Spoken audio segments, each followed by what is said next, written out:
Ruler of Everything is a song released by the now disassociated band Tally Hall in the year of 2005.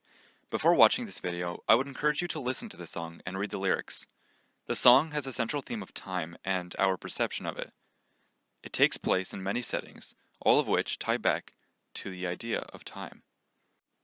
We begin with a story about someone named Juno. Juno was mad, he knew he'd been had, so he shot at the sun with a gun.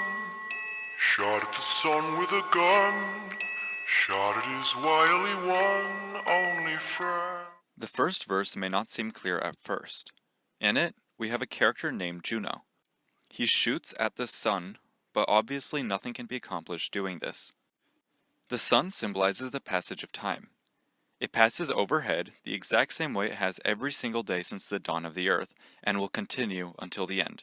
We cannot stop it, we cannot slow it. Its passage is out of our control. This is where Juno comes in, for he symbolizes humankind. Juno was mad because he understands that as time goes on, his death is ever closer. He knew he'd been had because the circumstances were determined against his will. Juno didn't like it. Without knowing what to do with his anger, he shot at his wily one only friend. Wily is defined as skilled at taking advantage, especially deceitfully. The song describes the sun as wily, but also as Juno's only true friend. Time is humanity's only friend, yet it deceives us. Without the passage of time, there would be no life. We would never get the chance to exist. But deceit comes when the passage of time brings us death. Our relationship with time is bittersweet, and nothing will change that. In the gallows or the ghetto, in the town or the meadow, in the billows, even over the sun, every end of a time is another begun. This next verse moves away from the story of Juno, but its relationship is clear. Time has the same effect everywhere. Gallows are structures where people are hung by the neck, a very grim place. Meadows, on the other hand, are places generally associated with peace and happiness. Despite this difference in atmosphere, every moment they offer concludes in the end. The line, "every end of the time is another begun," represents the passing of moments. Here's what Genius.com has to say about it. Every moment that ends is the beginning of the next. Because the true present is infinitesimally small, by the time we've experienced a moment, it's over, and the next one has begun in the same second. You understand mechanical hands, or the ruler of everything. I'm the ruler of everything in the end. Here, mechanical hands are used to represent the hands on the face of a clock. This is the chorus of the song, and it outright tells us its messaging. Mechanical hands are, in a way, the hands of the puppeteer who controls reality. Everything we know of is tied to the puppeteer's fingers by strings. If we understand that we are puppets of time, it becomes evident that we are not in control. As the chorus would imply, we do understand these mechanical hands. Despite how much we don't want it to be true, many of us accept this. There are many still, like Juno, who do understand, but are not willing to accept it. The final line in this chorus reveals the main character in the story, an unnamed narrator. They say, "I'm the ruler of everything" in the end. It may first seem like our narrator is time based on this sentence, but this is not the case. Our narrator is just like Juno, unwilling to accept that they cannot control time. The narrator goes through the stages of grief in the song, most prominently the stages of denial, anger, and acceptance.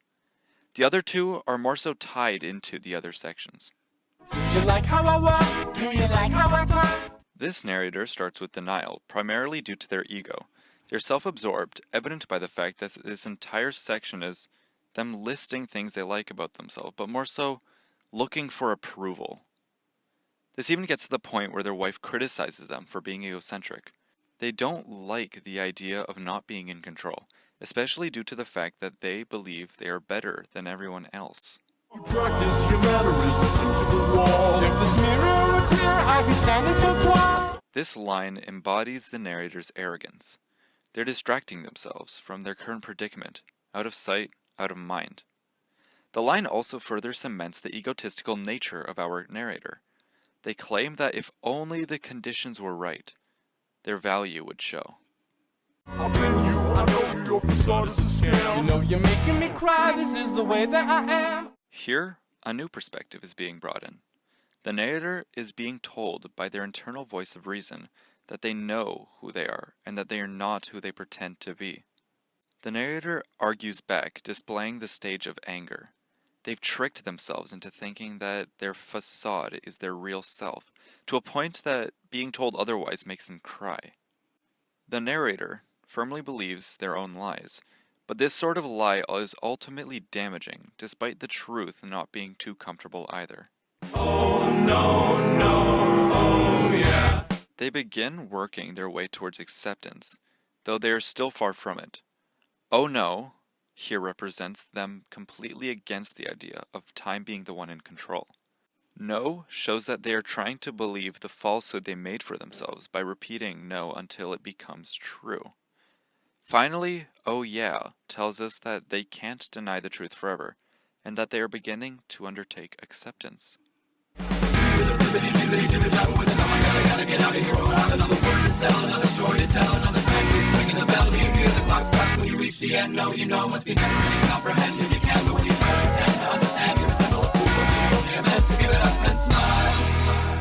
This entire section is being sung by the narrator's internal voice of reason.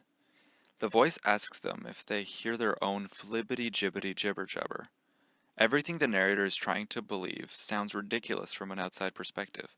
Next, the voice mocks them by saying, "Oh my god, I've got to get out of here," because all the narrator ever tries to do is get themselves outside of this uncomfortable situation of acceptance. The voice asks them a question.